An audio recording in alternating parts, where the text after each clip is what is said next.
सभापति महोदय, आज मुझे मांग संख्या 45 और 56 पर शिक्षा की देवी सावित्रीबाई फुले की पुण्यतिथि पर आज मुझे बोलने का मौका दिया, इसलिए आपको बहुत बहुत धन्यवाद। माननीय सभापति महोदय, राजस्थान की वन नीति 2023 स्पष्ट है कि मानव समाज कल्याण के लिए वन बहुत महत्वपूर्ण है और इसके लिए मेरे विधानसभा क्षेत्र उदरवाटी में शहर और आसपास के गांव 18 गांव लगते हुए रक्षित वन खंड कांकरिया में संपूर्ण वन भूमि 102 वर्ग किलोमीटर यानी कि 10,231 हेक्टेयर क्षेत्रफल में वन भूमि का वन संरक्षण अधिनियम 1972 की धारा 9(1) के अंतर्गत परिस्थितियाँ, प्रजातीय, वनस्पति और भू संरक्षण, नैसर्गिक और प्राणी शास्त्र के महत्व को ध्यान में रखते हुए 18/11/2019 को मनसा माता कंजर्वेशन रिजर्व घोषित किया गया। इससे हमारे उदरवाटी की विधानसभा सभी लोगों को बहुत खुशी हुई थी और बहुत खुश हुए कि हमारे शाकंभरी माता का मंदिर है, वहाँ मनसा माता का मंदिर है और छापोली में कदमकुंड है, तो वहाँ पर्यटक आएंगे, बहुत विकास होगा। लेकिन उसके ठीक विपरीत जिस प्रकार से बाड़मेर में रिफाइनरी लगी, लोग बहुत खुश हुए कि हमारे को वहाँ स्थानीय लोगों को रोज़गार मिलेगा और लाखों पेड़ लगेंगे। न तो पेड़ लगे न रोज़गार मिला, बल्कि वहाँ तेल भी कम होने लग गया।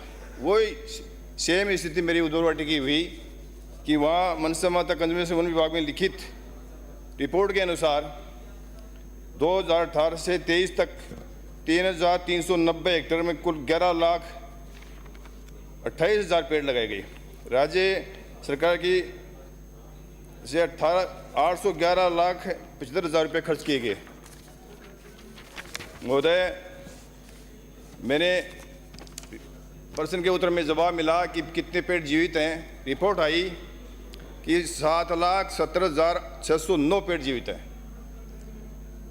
वहाँ जो पेड़ लगाए गए वो देसी बबूल, बेर, रोज, टार्टलिस, शीशम, बांस, आम, लेसवा, बड़, पीपल, तलाश, खिरनी, पापड़ी, गोंदी। तो मैं मंत्री महोदय मैं कहना चाह रहा हूँ कि जो ये पेड़ जो बोल रहा हूँ मैं, रोज, शीशम, बांस पेड़ या तो है नहीं या कोई पेड़ लगाए हुए हैं तो लोकल लोगों ने लगाए, वहाँ फॉरेस्ट डिपार्टमेंट के वहाँ कोई पेड़ जीवित नहीं है। जो 7,17,000 पेड़ बता रहे हैं, जब आज की तारीख में लोग जो अधिकारी हमारे कितने विश्वास से जवाब दे रहे हैं, आप इनकी मैं निवेदन करूँगा आपको कि इनकी उच्च स्तरीय जांच करवाएं कि ये पेड़ हैं या नहीं। हकीकत है, ये बात में हकीकत है, पेड़ नहीं है वहाँ। और पेड़ उसमें भी जांच में भी आप कोई वीडियोग्राफी या ड्रोन या हम लोकल जनप्रतिनिधि हैं, तो जब आपकी टीम जाए तो हमको शामिल कर लें तो वास्तविक स्थिति सामने आ जाएगी।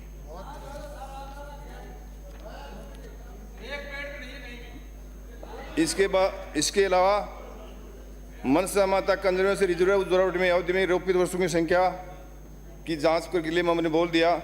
ये मेरे विधानसभा उदरवाटी अरावली पहाड़ी में मनसा माता पहाड़ी की स्थिति है, वो अवैध खनन किया जा रहा है। मैं वहाँ निवेदन करूँगा। इसके लिए मैंने प्रश्न लगाया, मैंने कहा कितने प्रकरण दर्ज हुए, तो मात्र उनमें 22 प्रकरण दर्ज हुए 5 साल में। और हकीकत वह यह है कि वहाँ पहाड़ के पहाड़ गायब हैं, आज भी वहाँ मौजूद है। वहाँ सभापति महोदय वहाँ जगह मौजूद है। इसके लिए मैं आपसे निवेदन करूँगा कि उसके साथ इसकी भी जांच करवाएं। मतलब मैं ये नहीं कर रहा हूँ कि हज़ारों करोड़ रुपए की वहाँ से वो पत्थर की चोरी हुई है, हज़ारों करोड़ की। तो मेरा निवेदन आपसे ये रहेगा कि इसके साथ ही वहाँ दीवार बनाई गई, चारद्वारी बनाई गई, तलैयाँ बनाई, झोंपड़े बनाई, वो जो सब बताए उसके मुताबिक नहीं है। अधिकारी जानबूझ के और मन में पता नहीं क्या उनकी मनसा है, गलत जवाब दे रहे हैं। तो मैं निवेदन एक भी करूँगा सर सभापति महोदय, ये जो अधिकारी मनमर्जी से जवाब दे रहे हैं उनकी जांच कराई जाए और गलत हों तो उनके खिलाफ कार्रवाई की जाए कि वो मनमर्जी से जवाब दे रहे हैं। इसके साथ मैं ये जो हमको खुशी थी, बता रहा था कि हमको वहाँ बहुत रोजगार मिलेगा, कंजर्वेशन से, मनसा माता से, हुआ उल्टा। बिना किसी तैयारी के, तारबंदी के वहाँ पेंथर छोड़ दिए गए। और वो वहाँ मेरे ड्राई बेल्ट है, हमारे खेती तो रही नहीं, लोग पशुपालन से अपना पेट पालते थे, तो पशुपालन करके वो पेट पालते थे। वहाँ पेंथर छोड़ने के कारण से वो सारे पेंथर गांव में घूमते हैं। हमारे पूरी बकरियां, भेड़ सारी बेच दी गई या पेंथर खा गए। आज की स्थिति इतनी भयंकर है वहाँ कि लोगों के पास कोई रोजगार नहीं है। और वो बकरी या भेड़ जो मरती है खा जाते हैं, वो हमारे घरों में आके खाते हैं। जंगल तो दूर की बात है, जंगल में जाना छोड़ दिया। कोई हमारे लेबर थे, जितने भी हमारे पास बेचारे किसान थे, मजदूर थे, लोग जो भेड़ बकरियां पालते थे, वो तो गायब हो गई। जो घर में हम पालते हैं वहाँ भी पेंथर आके खा जाते हैं। और वो सरकार क्या देती है, उसके बदले 3,000 रुपये, एक 20-25 हज़ार की बकरी को खा जाता है। हम आवेदन करते हैं, सरकार हमको 3,000 वो भी टाइम पर नहीं देती है। तो मेरा निवेदन है कि इसकी भी गंभीरता से लें, या तो हम तो आपसे निवेदन करते हैं, या तो हमारे को हमारी पुरानी स्थिति में छोड़ दें, या तो वो पेंथर को हटाएं।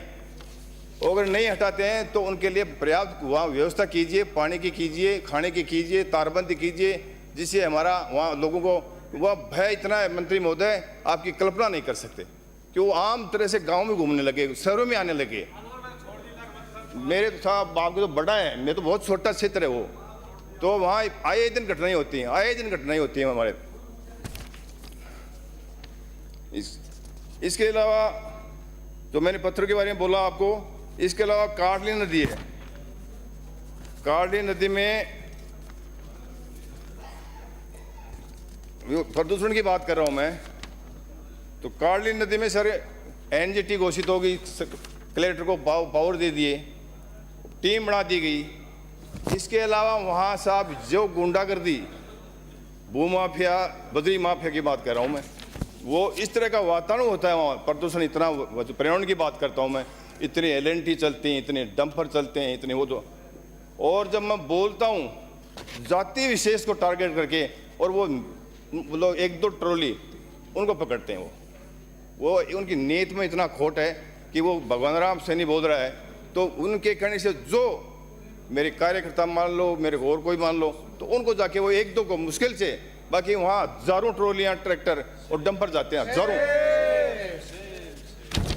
और इसके अलावा मेरा छापोली पहाड़ी जोन है, वन क्षेत्र है, वहाँ आपको मैं हकीकत ये है कि वहाँ हमारे वहाँ लीजें चल रही हैं, और लीजों में मैंने ये इसके लिए मैंने क्वेश्चन लगाया कि आपको किन को हैवी ब्लास्टिंग करने की अनुमति है, तो नहीं है सर। और वो हैवी ब्लास्टिंग इतनी ज़्यादा करते हैं, इतनी भारी करते हैं कि वहाँ धुआं फैला रहता है। इसके साथ वहाँ वो क्रेशर बहुत हैं, तो क्रेशरों में कोई भी मापदंड, कोई लगाम नहीं है उनके कि उनको रोका जाए। और वो लोग, मैं जितना वहाँ वो ब्लास्टिंग होता है, तो मेरा निवेदन है कि उनकी जांच करवाएं, श्री उदयलाल रोका जाए। जय हिंद, जय भारत।